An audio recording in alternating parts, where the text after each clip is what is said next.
ইমানদার হযরত খাব্বাব রাদিয়াল্লাহু তাআলা আনহু আপনাদের সকলের জানা কেমন মুসলমান ছিলেন। হযরত খাব্বাব রাদিয়াল্লাহু তাআলা আনহু হযরত ওমর ফারুক রাদিয়াল্লাহু তাআলা আনহু হঠাৎ করে একদিন খাব্বাব রাদিয়াল্লাহু তাআলা আনহুকে ডেকে বললেন, ও খাব্বাব, আমিও মুসলমান হয়েছি, তুমিও মুসলমান হয়েছো, বলো তুমি ইসলামের জন্য কি ত্যাগ স্বীকার করেছো? খাব্বাব ডাক দিয়ে বলেন, খলিফাতুল মুসলিমিন, আপনি কি ত্যাগ স্বীকার করেছেন? বলে, কিচ্ছু ত্যাগ স্বীকার করি নাই, আমার কোনো ত্যাগ নাই। বাহাদুরের বেশে আমি মুসলমান হয়েছি, কালিমা পড়েছি, ইমানদার হয়েছি।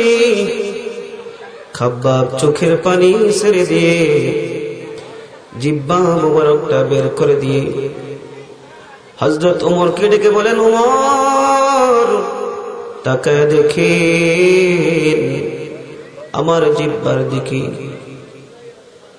হযরত খাব্বাব জিহ্বাটা বের করে দিলে ওমর তাকায় দেখেন জিহ্বার মধ্যে একটি উমরের মতো আলাদা একটা গোশতের টুকরা দেখা যায়। ওমর ডাক দিয়ে বলেন, খাব্বাব, কতদিন হয় তোমার জিহ্বার মধ্যে টিউমার হয়েছে? খাব্বাব ডাক দিয়ে বলেন, ওমর, আল্লাহর জাত ও সিফাতের কসম, জীবনে কোনদিন আমার জিহ্বার মধ্যে টিউমার হয় নাই। তাহলে তোমার জিহ্বার মধ্যে وقال رسول الله صلى الله عليه وسلم الدنيا سجن المؤمن وجنة الكافر أو كما قال عليه الصلاة والسلام صدق الله مولانا العظيم وصدق رسوله النبي الكريم ونحن على ذلك من الشاهدين والشاكرين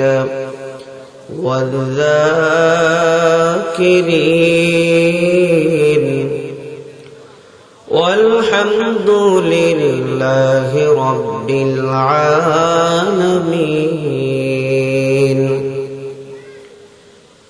সকলে মুহাব্বতের সঙ্গে দুরূদ শরীফ পড়ি। আল্লাহুম্মা সাল্লি আলা সাইয়্যিদিনা ওয়া নাবিয়িনা ওয়া শাফিঈনা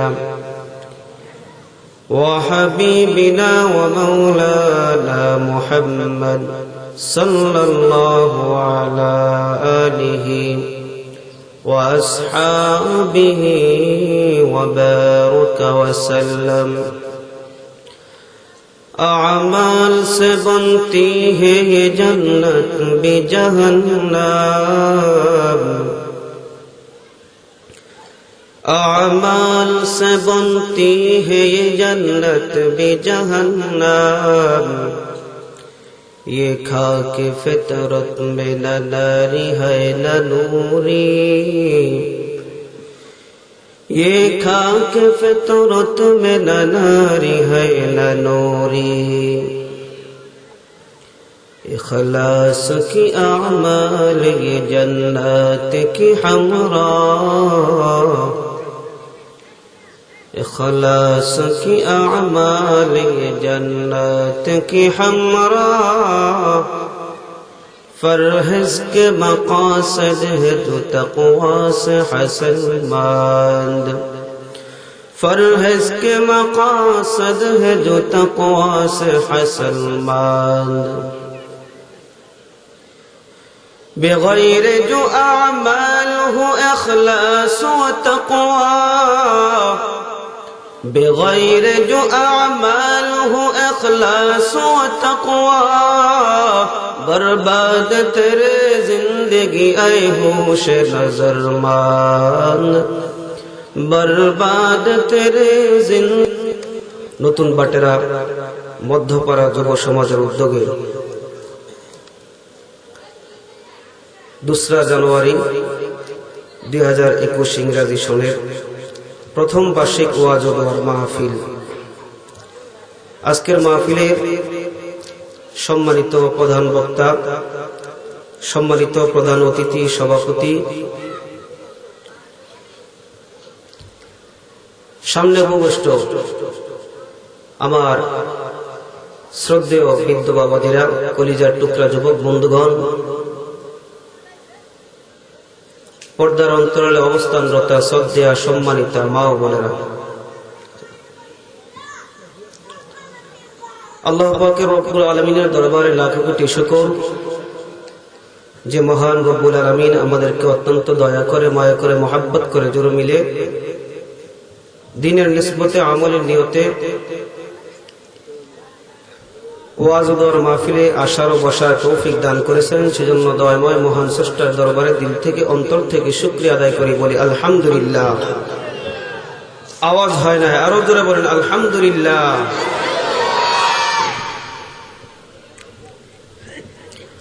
আমি মহাগ্রন্থ আল্লাহ রাব্বুল আলামিনের পবিত্র কালামুল্লাহ শরীফ থেকে আপনাদের সম্মুখে একটি আয়াতে কারিমা তেলাওয়াত করেছি। বিশ্ব নবী, শ্রেষ্ঠ নবী, সাইয়্যিদুল মুরসালিন, রাহমাতুল লিল আলামিন নবী মুহাম্মদুর রাসূলুল্লাহ সাল্লাল্লাহু আলাইহি ওয়াসাল্লামের হাদিস থেকে একটি হাদিস শরীফ আপনাদের সম্মুখে পাঠ করেছি। আয়াত ও হাদিসের অনুকূলে কিছু কথাবার্তা বলার মানুষে আপনাদের সম্মুখে বসেছি। আল্লাহ রাব্বুল আলামিন আমাদের সকলকে ধৈর্যের ব্যানারে আমলের নিয়তে ইখলাসের সাথে কথাগুলো শোনার এবং মানার তৌফিক দান করুন, সকলেই বলুন আমিন। আল্লাহ রাব্বুল আলামিন পবিত্র কালামুল্লাহ শরীফের মধ্যে ইরশাদ করেছেন, ইয়া আইয়ুহাল্লাযীনা আমানু, হে ঈমানদাররা, ইত্তাকুল্লাহ, তোমরা আল্লাহকে ভয় করো, হাক্কা তুকাতিহি, পরিপূর্ণভাবে ভয় করো, যেভাবে ভয় করা দরকার সেভাবে ভয় করো, ওয়ালা তামুতুন্না ইল্লা ওয়া আনতুম মুসলিমুন, আর মুসলমান না হয়ে মৃত্যুবরণ করিও না। আল্লাহ রাব্বুল আলামিন ঈমানদারদেরকে বলতেছেন যে তোমরা আল্লাহকে ভয় করো, এবং ঈমানদারদেরকে বলতেছেন যে তোমরা মুসলমান না হয়ে মৃত্যুবরণ করিও না। তাহলে যারা আমরা ঈমানদার, আমরা কি মুসলমান না? যারা আমরা ঈমানদার তারা কি আল্লাহকে ভয় করি না? একটু আওয়াজ দিয়ে বলবেন, কষ্ট হবে না তো? কোরআন হাদিসের আলোচনাকে উজ্জীবিত করার জন্য যদি আমরা এখানে আওয়াজ দিই, ময়দানে গিয়ে জিহাদ করার সমান সওয়াব আল্লাহ তাআলা আমাদেরকে দান করবেন। দিন কায়েমের আওয়াজ এটা। কিসের আওয়াজ? মুসলমানদের কোনো অস্ত্র নাই, কামান নাই, বিমান নাই, দূরবীন নাই। মুসলমানদের সবচেয়ে বড় অস্ত্র হলো আল্লাহর নাম। কার নাম? এই পৃথিবীর জমিনে মুসা, ঈসা, ইব্রাহিম সমস্ত নবীদের সবচেয়ে বড় অস্ত্র ছিল কি? লা ইলাহা ইল্লাল্লাহ। বড় বড় বাদশাদের, বড় বড় রাজাদের, বড় বড় ক্ষমতাবানদের ক্ষমতার মসনদ ভেঙ্গে চূর্ণ বিচূর্ণ হয়েছে শুধু লা ইলাহা ইল্লাল্লাহর আওয়াজের ধ্বনির কারণে। ঠিক না বেঠিক? এই জন্য মুসলমানদের ঈমানের আওয়াজ হতে হবে উঁচা, নিচা হলে চলবে না। আমরা সুবহানাল্লাহ, আলহামদুলিল্লাহ এগুলো কি জোরে জোরে বলবো। আমার মুসলমান ভাইরা, আল্লাহ রাব্বুল আলামিন ঈমানদারদের কি বলতেছেন? যে তোমরা আল্লাহকে ভয় করো। একটা মানুষ, আপনাদের বাড়ির পাশে জঙ্গল আছে না? বলতেছে ওই এই জঙ্গলের পাশ দিয়ে কিন্তু যাবি না। কেন? এখানে সাপ আছে। তুই দেখছস? না দেখি নাই, তবে থাকতে পারে, সম্ভাবনা আছে। সম্ভাবনা আছে এই বিশ্বাসের কারণে সাপের ভয়ে মানুষ ওই জায়গায় যায় না। তাহলে সে আসলেই সাপ সেখানে থাকার ভয় করে, ঠিক না বেঠিক? কিন্তু আমরা মুসলমান ইমানদার, আল্লাহ বলছেন নামাজ পড়ো, আল্লাহ বলছেন রোজা রাখো, আল্লাহ বলছেন হজ করো, আল্লাহ বলছেন যাকাত দাও। নামাজ না পড়লে, একাত্ত নামাজ যদি কাজা করে কেউ, তাহলে 2,88,00,000 বছর দুজকে জ্বলতে হবে। আমরা জানি, জানার পরও মুসলমান ইমানদার নাম দিয়ে অনেক মানুষ নামাজ পড়ে না, আছে না? না, তাহলে কি আমরা ভয় করি? ভয় করলাম? পরিপূর্ণভাবে ভয় করলাম না।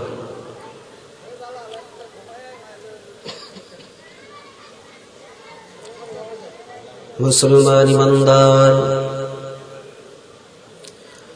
আল্লাহ রাব্বুল আলামিন বলেন, ইয়া আইয়ুহাল্লাযীনা আমানুত্তাকুল্লাহা হাক্কা তুকাতিহি ওয়া লা তামুতুন্না ইল্লা ওয়া আনতুম মুসলিমুন। হে ঈমানদার, ইত্তাকুল্লাহ, তোমরা আল্লাহকে ভয় করো, হাক্কা তুকাতিহি, পরিপূর্ণভাবে ভয় করো, ওয়ালা তামুতুন্না ইল্লা ওয়া আনতুম মুসলিমুন, ওয়ালা তামুতুন্না ইল্লা ওয়া আনতুম মুসলিমুন। মুসলমান না হয়ে মরিও না, মৃত্যুবরণ করিও না। মুসলমান ভাইরা আমার, আল্লাহর হাবিব সাল্লাল্লাহু আলাইহি ওয়াসাল্লাম হাদিস শরীফের মধ্যে ইরশাদ করেছেন, ক্বালান নবী সাল্লাল্লাহু আলাইহি ওয়াসাল্লাম, আদ-দুনিয়া সিজনুল মুমিন ওয়া জান্নাতুল কাফির। দুনিয়াটা হলো মুসলমান মুমিনের জন্য জেলখানা, আর কাফের বেঈমান মুশরিকদের জন্য হলো বালাখানা। মুসলমান ইমানদার, দুনিয়াটা মুমিনের জন্য জেলখানা আর বেঈমানদের জন্য বালাখানা। মানে একজন জেলখানার আসামি যখন জেলের মধ্যে অবস্থান করে, জেলের মধ্যে অবস্থান করার সময় জেলখানার আসামি মনে যা চায় তাই করতে পারে না, মনে যা চায় তা খাইতে পারে না, মনে যা চায় তা বলতে পারে না, মনে যা চায় তা দেখতে পারে না, মনে যা চায় তাই করতে পারে না।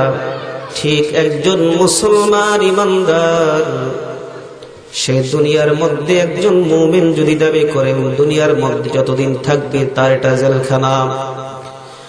মুসলমান ইমানদার তার নিজের ইচ্ছা মতো যা মনে চায় তা খাইতে পারবে না, যা দেখতে চায় তা দেখতে পারবে না, যেদিকে চায় সেদিকে যেতে পারবে না।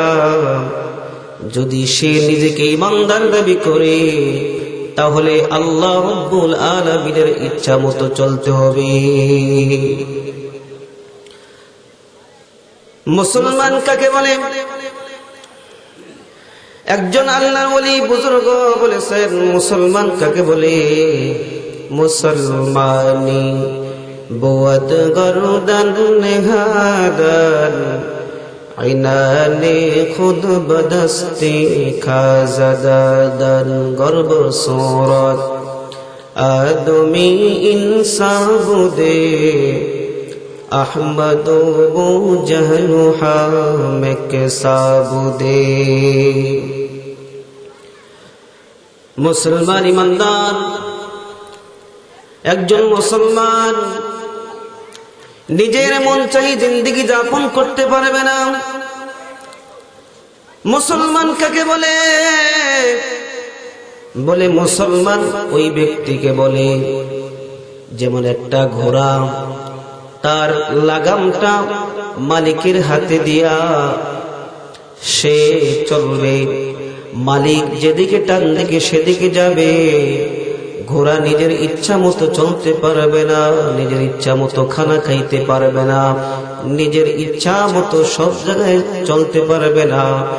ঠিক একজন মুসলমান ইমানদার কালিমার মালাটা গলায় পরিয়া, কালিমার মালার লাগামটা আল্লাহ রাব্বুল আলামিনের হাতে দিয়া মুসলমান আল্লাহ রাব্বুল আলামিনের ইচ্ছায় চলবে। কার ইচ্ছায় চলবে? মুসলমান ইমানদার মুসলমান আল্লাহর ইচ্ছায় চললে তার লাভ হবে না লস হবে? লাভ হবে। কেমন লাভ? কেমন লাভ? আল্লাহর এক ওলি বুজুর্গ, আল্লাহর এক ওলি বুজুর্গ, নাম তার শাহে দৌলা। শাহে দৌলা লাহোরে অবস্থান করতেন, বসবাস করতেন। পাকিস্তানের একটা জায়গার নাম লাহোর। জায়গার নামটা কি? শাহে দৌলা লাহোরের মধ্যে অবস্থান করতেন। একদিন গ্রামবাসী এসে শাহে দৌলার খেদমতে এসে হাজির হয়ে বলল, ওগো আল্লাহর ওলি, নদী ভাঙতে ভাঙতে গ্রামের দিকে ছুটে আসতেছে। বলে আপনি আর একটা কিছু করুন, আল্লাহ রাব্বুল আলামিনের কাছে দোয়া করুন। আল্লাহ রাব্বুল আলামিন যাতে আপনার দোয়ার বরকতে নদীর গতি অন্যদিকে ফিরাইয়া দেন। আল্লাহর ওলি লোকজনদেরকে ডেকে বললেন, ঠিক আছে যাও, তোমরা কাল সকাল বেলা একটা করে কোদাল আর একটা করে তোমরা ঝুড়ি নিয়ে আসবে, এর একটা ব্যবস্থা করব। আল্লাহর ওলির কথা মতো সকলেই সকাল বেলার পরের দিন সকাল বেলা একটা করে ঝুড়ি আর একটা করে কোদাল নিয়ে আসলেন। আসার পর আল্লাহর ওলি তাদেরকে নিয়ে নদীর কাছে গেলেন। নদীর কাছে গিয়ে বললেন, তোমরা নদী থেকে একটা রাস্তা খুঁড়ো গ্রামের দিকে। কোন দিকে খুঁড়ো? লোকেরা এসেছিল, হুজুর নদী ভাঙতে ভাঙতে নদী গ্রামের দিকে চলে যাচ্ছে। আল্লাহর ওলি ডেকে বলতেছে, ও লোকজনেরা, ও গ্রামবাসী, তোমরা নদীর থেকে একটা রাস্তা গ্রামের দিকে খুঁড়তে থাকো। আল্লাহর ওলির কথা শুনে সবাই আশ্চর্য, হুজুর এ কি বলতেছেন? যদি আমরা নদী থেকে রাস্তা গ্রামের দিকে খুঁড়তে থাকি, তাহলে যেই নদী 2 দিন পরে আমাদের গ্রামে যাইতো, সেই নদী 2 দিনের রাস্তা 1 দিনে অতিক্রম করে আমাদের সম্পূর্ণ গ্রাম গ্রাস করে ফেলবে, নদীর মধ্যে তলায়া যাবে। আল্লাহর ওলি ডাকতে বলেন, ও ইমানদার মুসলমান, বলে নদী গ্রামের দিকে যেতে যাচ্ছে। নদী কোথায় যাচ্ছে?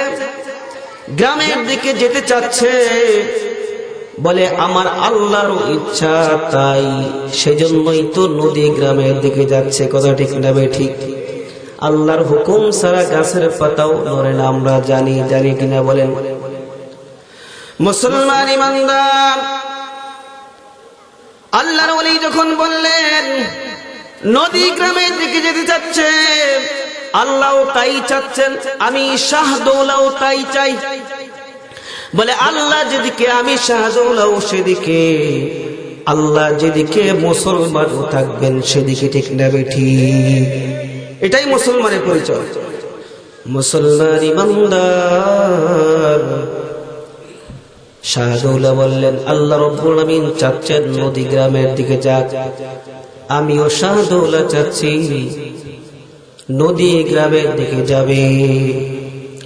ও মুসলমান ইমানদার আল্লাহর গোলাম, তখনকার যুগের মানুষেরা আল্লাহওয়ালা বুজুর্গ ইমানদার আলেম উলামা ইমাম সাহেব হাফেজ কোরআনদেরকে বড় মোহাব্বত করতেন, বড় অনুসরণ করতেন। লোকজনেরা বিনা দ্বিধায় দেরি না করে সঙ্গে সঙ্গে নদীর থেকে গ্রামের দিকে রাস্তা করতে শুরু করলো। সুবহানাল্লাহ। মুসলমান ইমানদার নদী খুঁড়তে শুরু করেছেন। নদী খুঁড়ে খুঁড়ে মাটিগুলা যেখানে রাখতেছেন, ওই মাটিগুলা আল্লাহ রাব্বুল আলামিনের হুকুমে ওই জায়গায় এমন ভাবে স্থাপিত হলো যে পানির গতি পাল্টে গেল, নদীর গতি পাল্টে গেল। নদীর প্রবাহ পানির গতি অন্য দিকে উল্টো পথে রওনা করলো। গ্রাম রক্ষা পেয়ে গেল। সুবহানাল্লাহ। বুঝে আসছে মুসলমান? আজকে বড় দুঃখ, বড় দুঃখ, বড় দুঃখ। আমরা মুসলমান, আল্লাহ বলেন বান্দা 5 ওয়াক্ত নামাজ পড়, বান্দা বলে পড়বো না। আল্লাহ বলেন বান্দা সুদ খায়ও না, বান্দা বলে বেশি করে খাবো। আল্লাহ বলেন ঘুষ খায়ও না, বান্দা বলে বেশি করে খাবো। আল্লাহ বলেন সন্ত্রাসী করিও না, বান্দা বেশি করে সন্ত্রাসী করে, চাঁদাবাজি করে, টেন্ডারবাজি করে। মুসলমান ইমানদার আল্লাহ রাব্বুল আলামিন যতগুলা হারাম কাজের কথা বলেছেন, সমস্ত হারাম কাজ বেশি বেশি করে মুসলমান আর দাবি করে আমি বড় মুসলমান। ঠিক না বেঠি?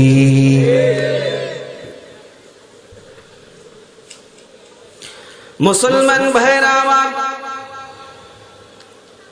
আজকে আমরা মুসলমান দাবি করি কিন্তু মুসলমানের কোনো কাজ করি না, ইসলামের কোনো ত্যাগ নাই আমাদের। আমরা নামাজ পড়ি না, রোজা রাখি না, হজ করি না, যাকাত দেই না, ইসলামের জন্য আমরা কোনো কোরবানি করি না।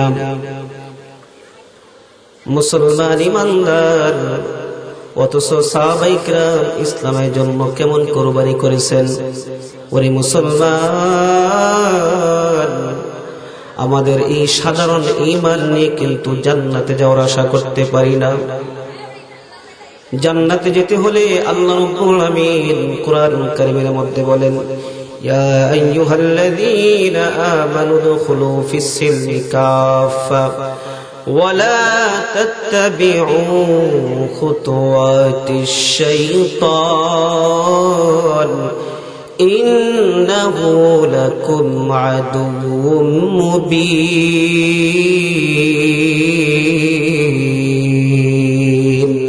আল্লাহু আকবার বলেন।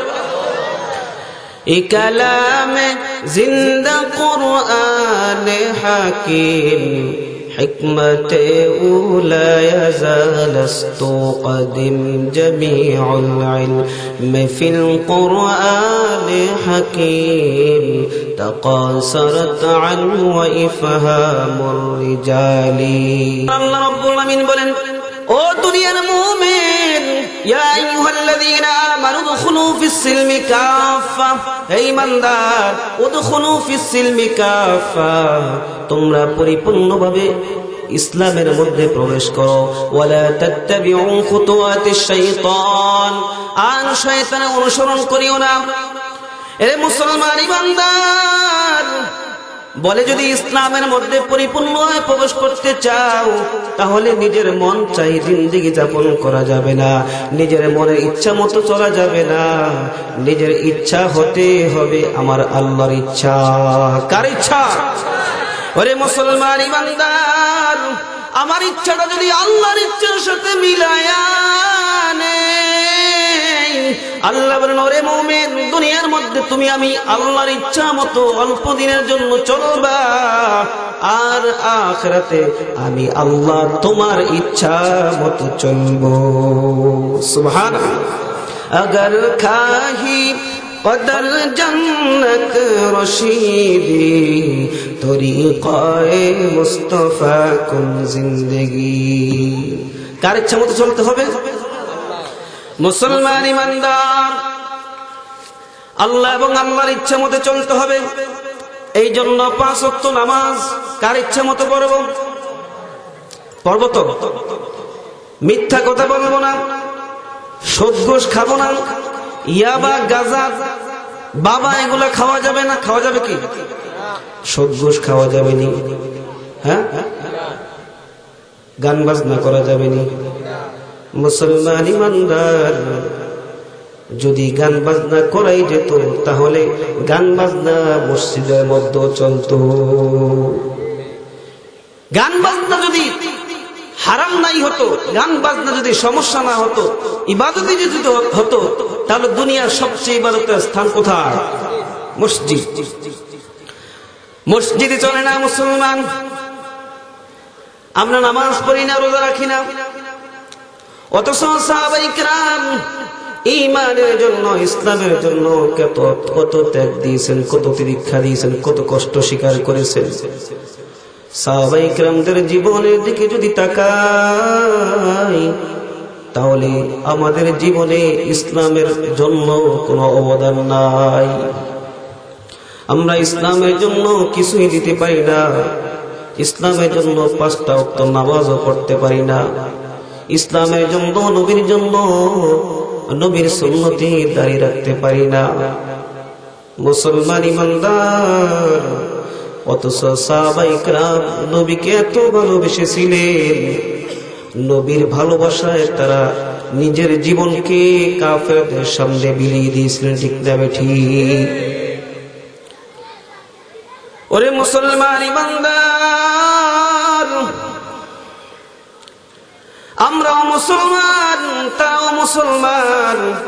আমরা নিজেদেরকে ইবাদত না করে মুসলমান দাবি করি, আর সাহাবায়ে কেরাম ইবাদত করে মুসলমান দাবি করেছেন। আমাদের মুসলমানিত্বের ব্যাপারে কোনো গ্যারান্টি নাই, আর সাহাবায়ে কেরামদের মুসলমানিত্বের ব্যাপারে গ্যারান্টি এবং সার্টিফিকেট আমার আল্লাহ দিয়ে দিয়েছেন। ঠিক না বেঠিক?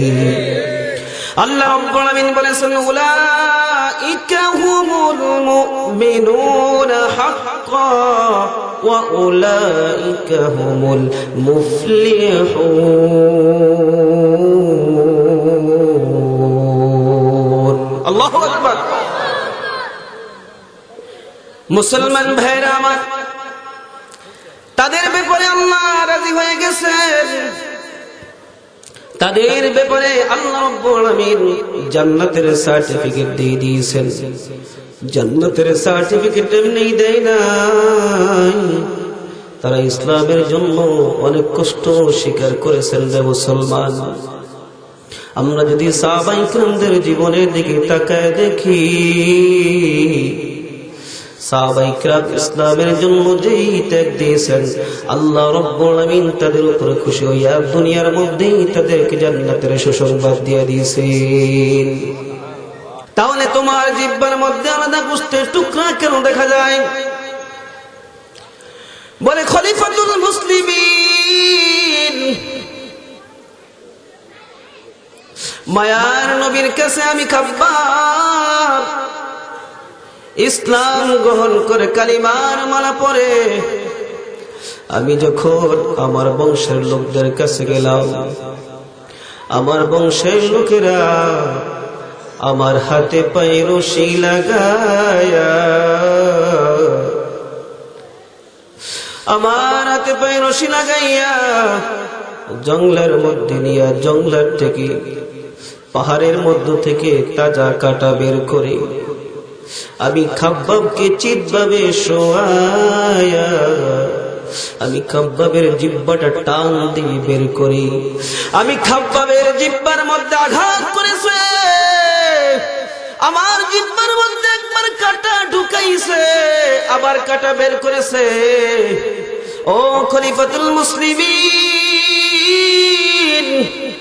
ওই সময় চোখের পানি ছেড়ে কান্না ছাড়া কোনো আওয়াজ ছিল না রে মোর। ওই সময় কাফের বেঈমান মুশরিক আমার জিহ্বার মধ্যে কাটা দ্বারা যে আঘাত করেছিল, ওই কাটার আঘাতের কারণে আজকে আমার জিহ্বার মধ্যে আলাদা একটা গোশতের টুকরা বের হয়ে গেল, কাটার চিহ্ন হিসাবে।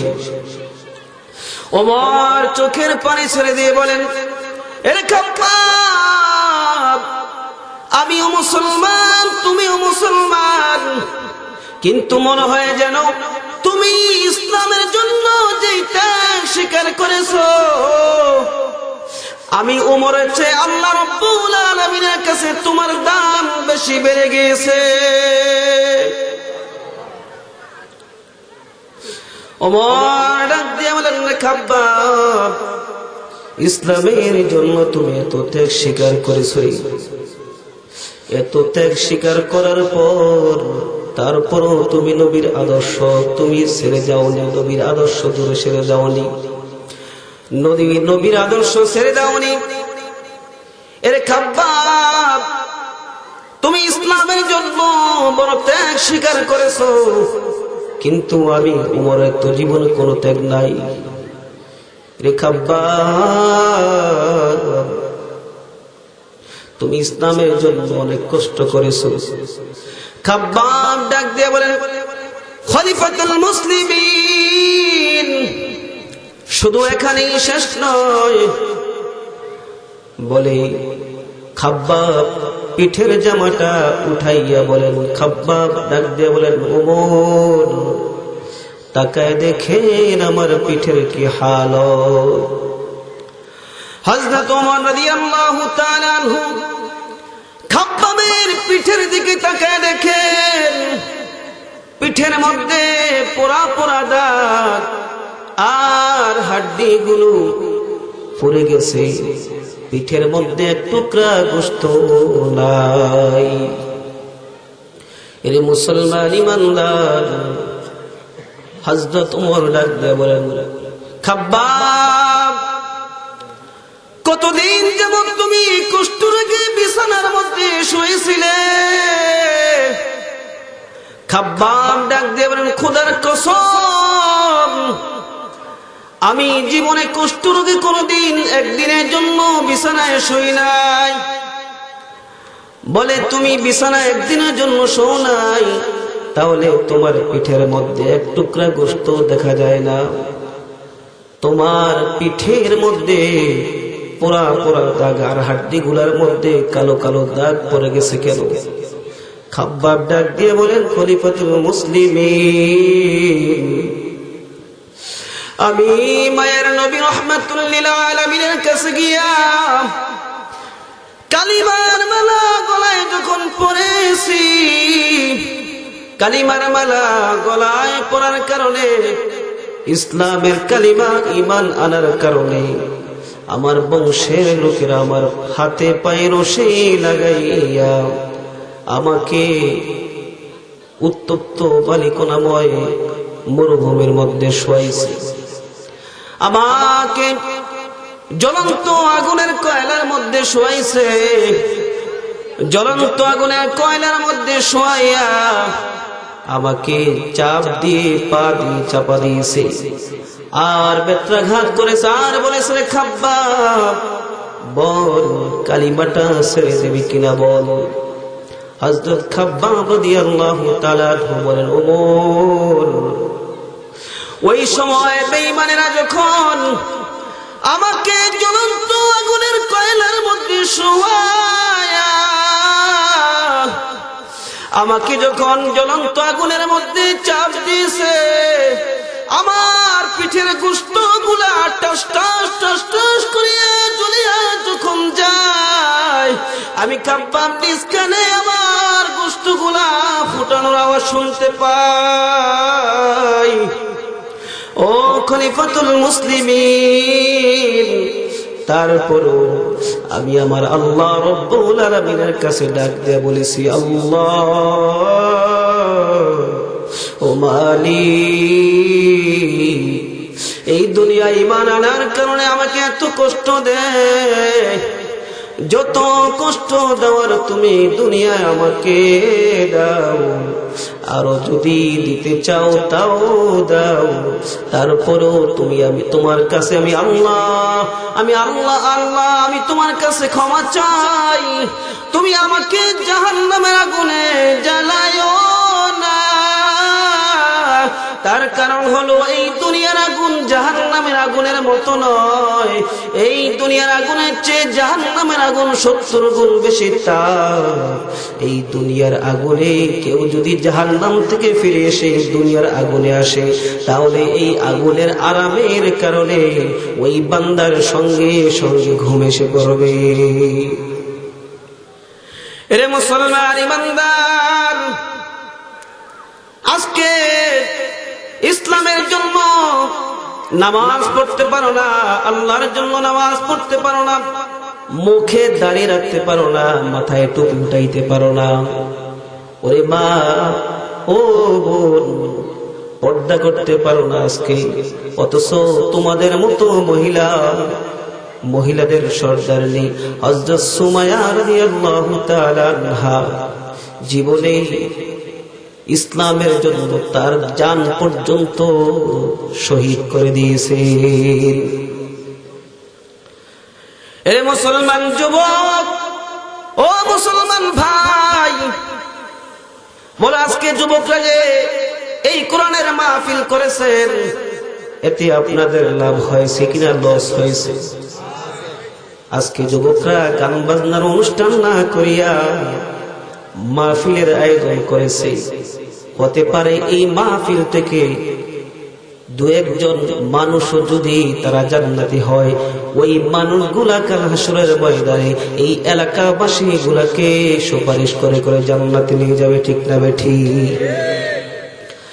মুসলমান ইমানদার, এই জন্য এই ধরনের মাহফিল দরকার আছে না নাই? এই মাহফিলের মাধ্যমে যুবকরা আজকে শত শত যুবক হেদায়েত প্রাপ্ত হচ্ছে।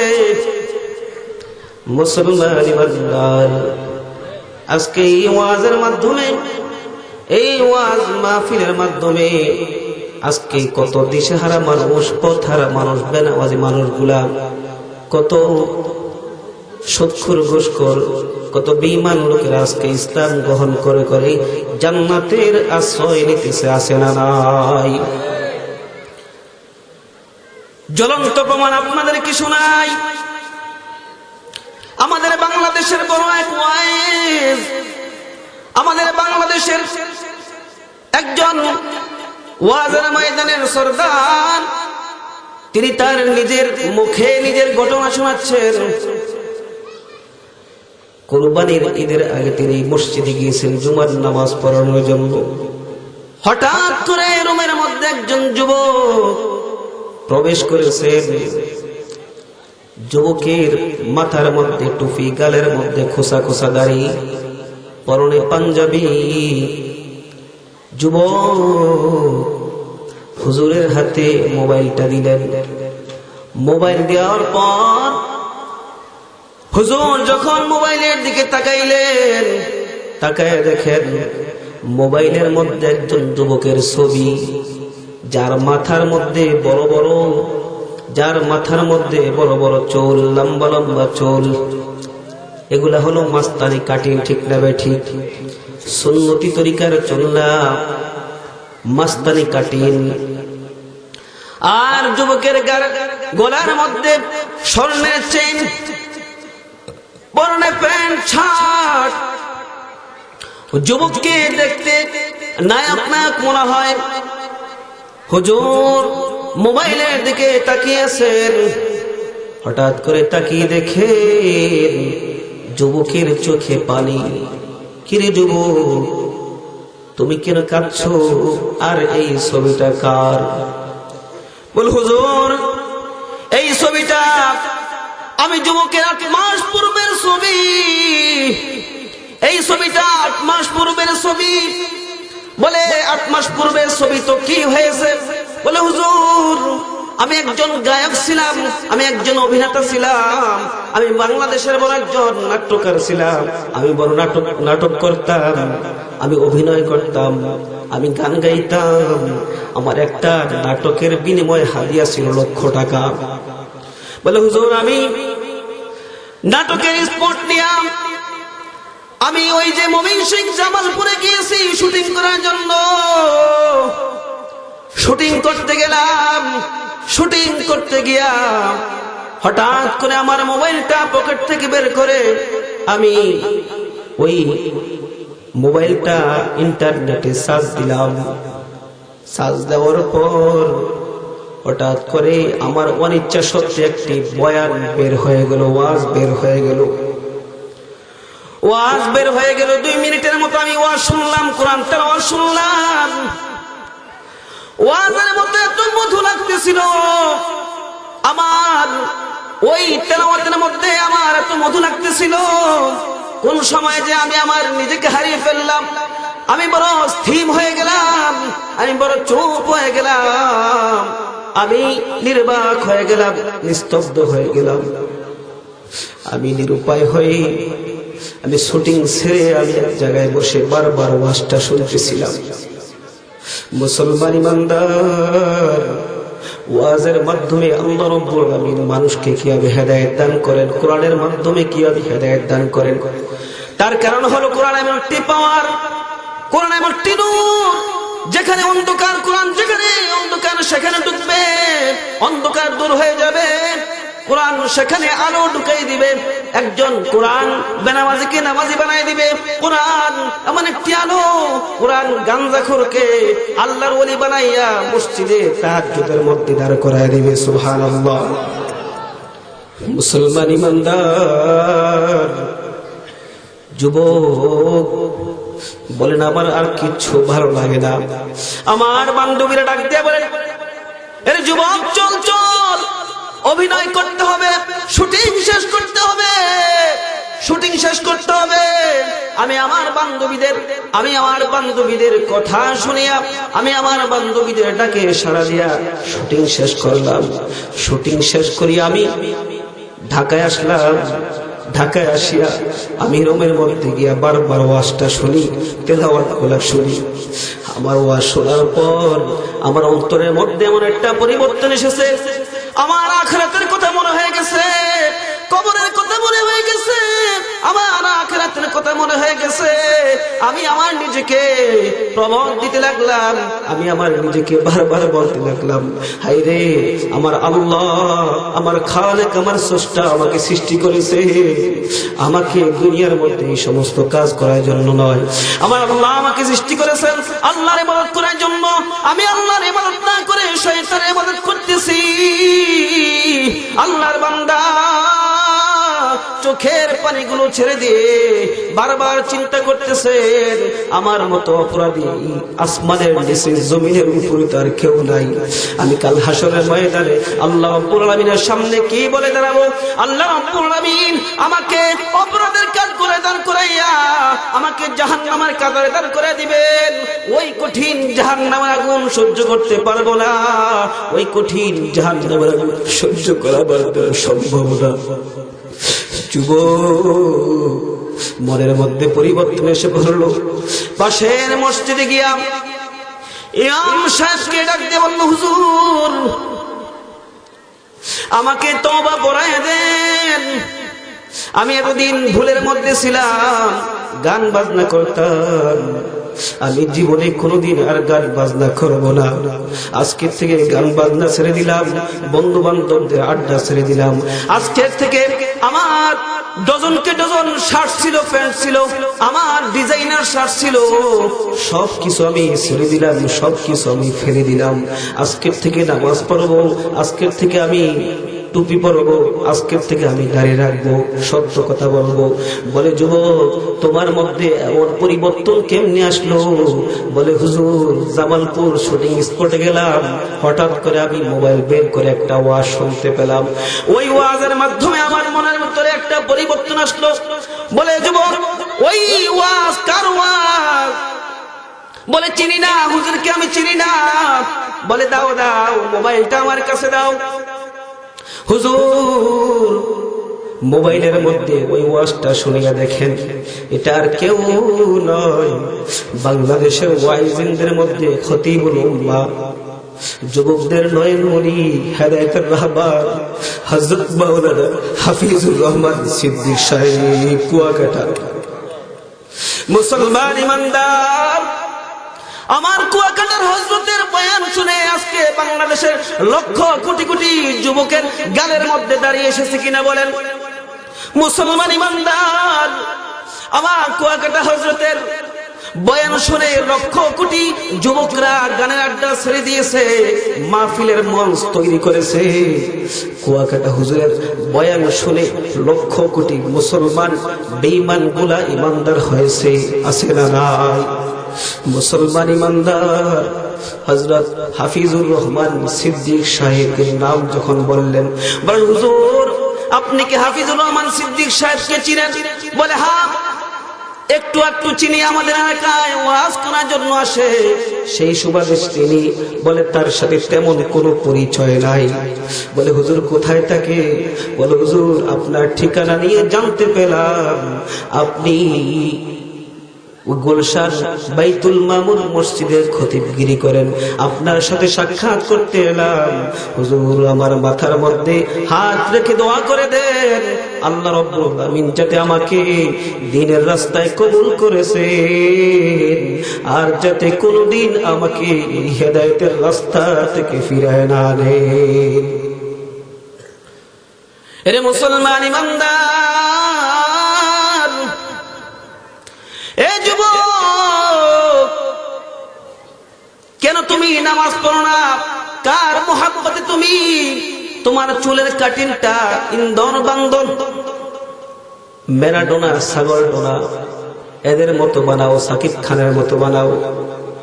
এ যুবক, তুমি তো একজন মুসলমান, নবীর আশিক উম্মত, তোমার চুলের কাটিং কেন বেঈমানদের কাটিং হবে?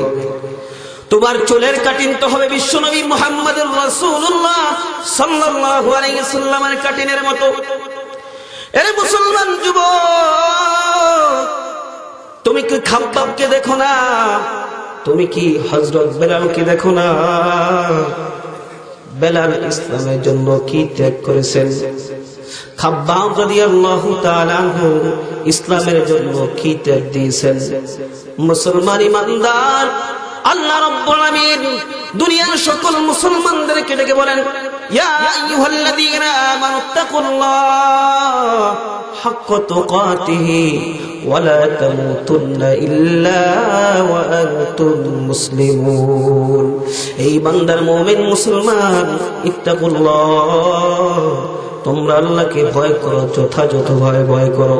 বলে যথাযথভাবে কেমনে ভয় করবা? ভয়ের নিদর্শন তোমার শরীরের মধ্যে দেখা যাবে। ভয় ভয় কেমনে করবা? আল্লাহ বলছেন নামাজ পড়তে, আল্লাহ বলছেন নবীর তরিকা অনুযায়ী চলতে। বলেন নবীর তরিকার মধ্যে টুপি দাড়ি পাঞ্জাবি আছে না নাই?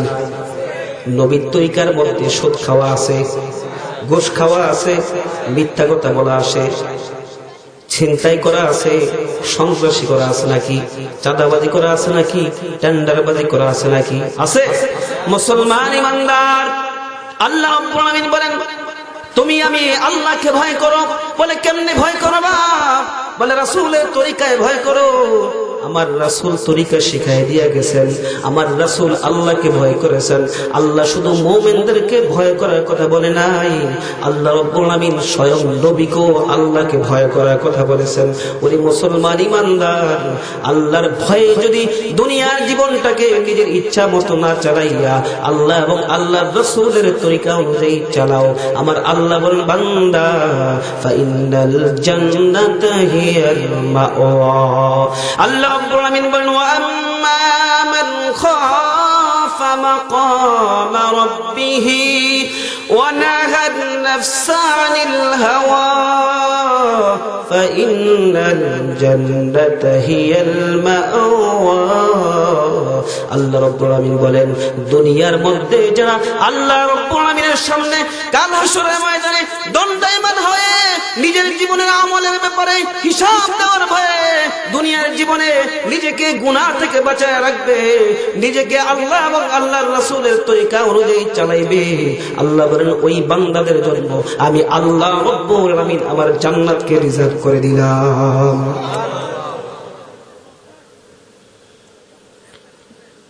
মুসলমান ইমানদার,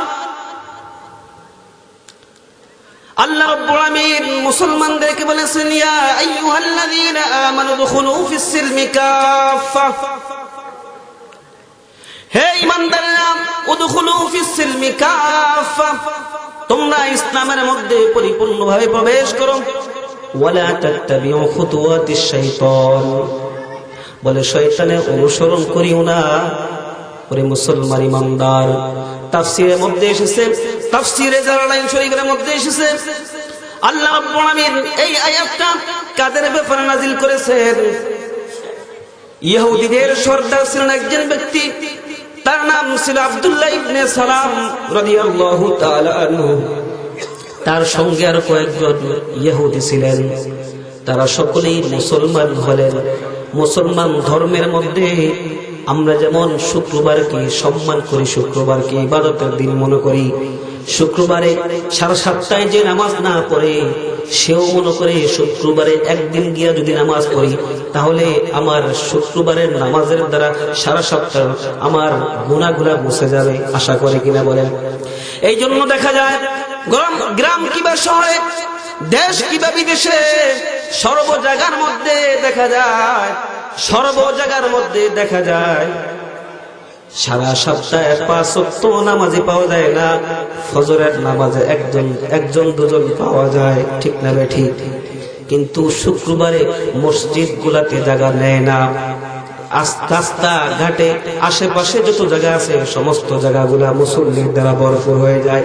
এই মুসল্লিগুলা এখানে ছিল, এই গ্রামের মধ্যে ছিল না আসমান থেকে নাযিল হয়েছে? বলেন, কোথা থেকে আসছে? গ্রামের থেকে ছিল। মুসলমান ঈমানদার সাপ্তাহিক দিনকে, জুমার দিনকে সম্মান করে মুসলমান। কাফের বেঈমানের মুশরিকরা, ইহুদিরা, তারা শনিবারের দিনকে সম্মান করত, শনিবারের দিনকে তারা মুহাব্বত করত, ফজিলতের দিন মনে করত। তাদের ধর্মের মধ্যে শনিবারের দিনকে সম্মান করা এটা তাদের ধর্মের নিয়ম ছিল। তারপরে উটের গোশত খাওয়া, উটের দুধ খাওয়া, এটাকে তারা অপছন্দ করত। মুসলমান হওয়ার পরও আব্দুল্লাহ ইবনে সালাম রাহমাতুল্লাহ আলাইহি, আব্দুল্লাহ ইবনে সালাম রাদিয়াল্লাহু তাআলা আনহু এবং তার সহচরবৃন্দ যারা মুসলমান হয়েছেন, মুসলমান হওয়ার পর যতগুলা বিধান আছে আল্লাহ রাব্বুল আলামিনের সমস্ত বিধানগুলা তারা অক্ষরে অক্ষরে মানে, পায়ে টু পায়ে মানে, কিন্তু তারা ওই উটের গোশত খাওয়া এবং উটের দুধ খাওয়াকে অপছন্দ করে। শনিবারকে তারা বলতে পারে না, শনিবারকে এখনো মুহাব্বত করে। শুধু এতটুকু অপরাধের কারণে আল্লাহ রাব্বুল আলামিন ডাক দিয়ে বলেন, হে মুমিনেরা, হে মুসলমানেরা, তোমরা মুসলমান হইছো, নামাজ পড়ো, রাখো, হজ করো, যাকাত দাও, সমস্ত ইবাদত বন্দেগী করো, কিন্তু শনিবারকে এখনো সম্মান করো, উটের গোশত খাও না, উটের দুধ খাও না, তোমরা পরিপূর্ণ মুসলমান হতে পারো নাই। সুতরাং তোমরা পরিপূর্ণ মুসলমান হয়ে যাও, ইসলামের সমস্ত অনুশাসনগুলো মেনে চলো। ও মুসলমান ঈমানদার, আজকে আমরা মুসলমান দাবি করি, আমরা এই সাধারণ অপরাধ করি না। মুসলমান দাবি করি আমরা নামাজ পড়ি না, আছে না নাই? মুসলমান দাবি করি পর্দা করি না, মুসলমান দাবি করি আমরা হজ করি না, যাকাত দেই না, মুসলমান দাবি করি নবীর সুন্নাত পড়তে পারি না, মুসলমান দাবি করি আমরা গালে দাড়ি রাখতে পারি না, মুসলমান দাবি করি পাঞ্জাবি পড়তে পারি না। কেন কেন কেন? বলে এগুলো আমার পছন্দ হয় না। আল্লাহর রাসূলকে যত বেশি আমরা মুহাব্বত না করতে পারবো, আল্লাহ রাব্বুল আলামিন বলেন, ও দুনিয়ার মুসলমানেরা, ও দুনিয়ার মুসলমান মুমিনেরা, তোমরা যদি আমি আল্লাহকে এবং আমার রাসূলকে, তোমাদের ঘর বাড়ি, তোমাদের ব্যবসা বাণিজ্য, তোমাদের টাকা পয়সা, তোমাদের আত্মীয় স্বজন, সন্তান আদি, তোমাদের পিতামাতা, এমনকি দুনিয়ার সব কিছুর চেয়ে বেশি মুহাব্বত না করতে পারবা, ততক্ষণ পর্যন্ত তুমি মুমিন হতে পারবা না।